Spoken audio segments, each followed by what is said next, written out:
इतिहास, आस्था और सियासत के बीच एक बार फिर ऐसा विवाद खड़ा है जिसने देश का ध्यान अपनी ओर खींच लिया है। बात हो रही है पश्चिम बंगाल के मालदा जिले में मौजूद 650 साल पुरानी अदीना मस्जिद की, जिसे लेकर एक बहुत ही बड़ा दावा किया जाता रहा है। दावा यह है कि यह कोई मस्जिद नहीं बल्कि असल में एक प्राचीन आदिनाथ शिव मंदिर है और इसी दावे को लेकर बड़ा विवाद दिन ब दिन बढ़ता ही जा रहा है। आखिर क्या है इस पूरे विवाद की कहानी, आइए जानते हैं इस वीडियो में विस्तार से। नमस्कार, मैं हूं आदित्य। भारत फैक्ट्स के आज के एपिसोड में आपका स्वागत है।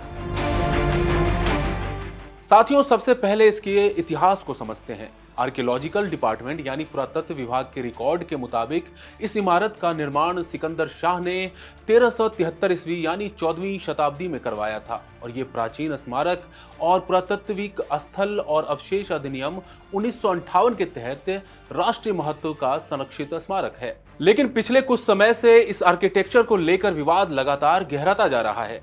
विवाद की सबसे बड़ी वजह इस इमारत की बनावट और उस पर उकेरी गई कलाकृतियां हैं। हिंदू पक्ष और परंपरावादियों का दावा है कि इस ढांचे के अलग अलग हिस्सों और खंभों पर हिंदू देवी देवताओं, खासकर शिव या आदिनाथ के अस्तित्व के साफ सबूत मौजूद हैं। जानकारों का कहना है कि इस ढांचे की छत और दीवारों की नक्काशी मंदिर शैली की है। इतना ही नहीं, दावा यह भी किया जाता है कि इस जगह पर नियमित रूप से नमाज नहीं पढ़ी जाती और न ही वहां पर कोई वजू करने के लिए कमरा मौजूद है। दोस्तों, इस मामले को लेकर धार्मिक गुरुओं और संतों के तीखे बयान सामने आते रहे हैं। जगत गुरु स्वामी परमानंद गिरि जी महाराज का दावा है कि जिसे अदीना मस्जिद कहा जा रहा है वो असल में आदिनाथ का पुराना शिव मंदिर था।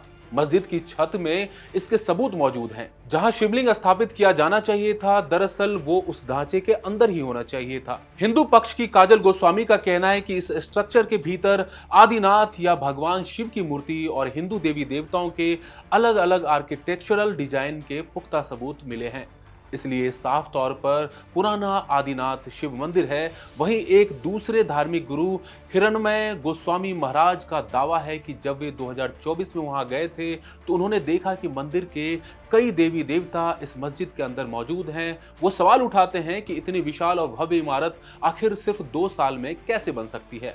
उनका साफ कहना है कि यहाँ पहले से ही एक प्राचीन मंदिर मौजूद था। साथियों, स्थानीय लोगों और हिंदू संगठनों का यह भी कहना है कि पुरातत्व विभाग की खुदाई के दौरान यहां से भगवान शिव और मां दुर्गा की मूर्तियां मिल चुकी हैं।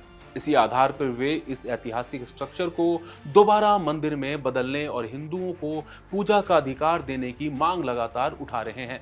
चूंकि ये मामला अब कोर्ट की चौखट पर जा पहुंचा है और कलकत्ता हाई कोर्ट में एक केस भी चल रहा है, इसलिए कानूनी और प्रशासनिक हलकों में भी इस ढांचे को लेकर हलचल तेज हो गई है। साथियों, एक तरफ जहां इसे मुस्लिम इतिहास की अमूल्य धरोहर माना जाता है, वहीं दूसरी तरफ हिंदू पक्ष इसे अपनी प्राचीन आस्था का केंद्र बता रहा है। ये विवाद सिर्फ पत्थरों और ईंटों की नहीं बल्कि इतिहास के पन्नों को दोबारा पलटने की एक बड़ी कोशिश है। अब देखना यह होगा कि इस कानूनी लड़ाई के बाद ये मामला क्या नया मोड़ लेता है। इस पूरी खबर पर आपकी क्या राय है, कमेंट करके हमें जरूर बताएं। बने रहिए इंडिया.com के साथ। शुक्रिया।